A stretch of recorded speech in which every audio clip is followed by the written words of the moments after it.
Hello everyone, welcome to another video. Now, let's say you've just brought your new fancy Canon DSLR and you have literally no idea what any of the buttons or dials mean.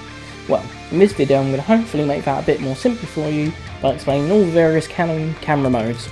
So let's get to it.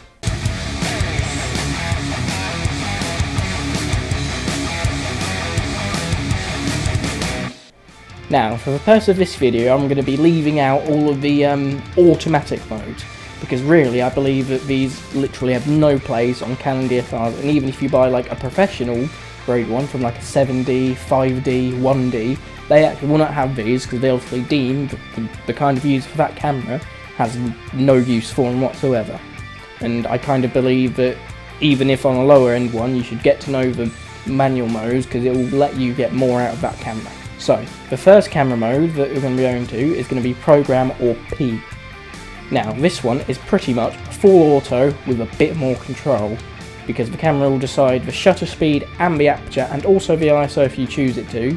Yeah, I usually say to set this yourself anyway, but rather than being full auto and there's nothing else you can do about it, you can actually set exposure compensation either to make the image darker or lighter depending on what the camera meter thinks is a good exposure, because sometimes the camera meter might be a bit wrong.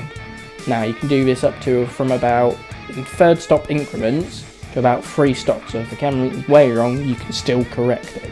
Now the next camera mode I'm going into is Shutter Priority or TV marked on your camera dial. This camera mode is particularly useful for sports and motorsport photography, as it lets you directly control the shutter speed and the amount of motion blur that appears in the image.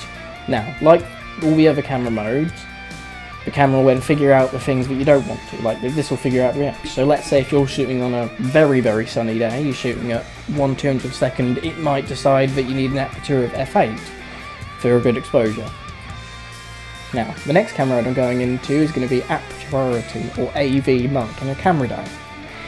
I think that this camera mode is probably the best for general shooting, as it lets you affect the amount of the image that's in focus, the depth of field. Because usually, general shooting, let's say landscape photography or just street photography, you're usually more concerned about the amount of image that's in focus rather than what's the shutter speed, only in extreme cases when kind of both is you, which I'll get onto in a minute. And like I said, you will set the aperture of the camera of say, let's say f4 or f8, and the camera will then decide what the shutter speed is. It will tell you what shutter speed it thinks will be on the LCD screen or on the main screen, depending on what kind of camera you have. Now you should be careful of this, because sometimes it will then decide that it needs a really slow shutter speed depending on the aperture.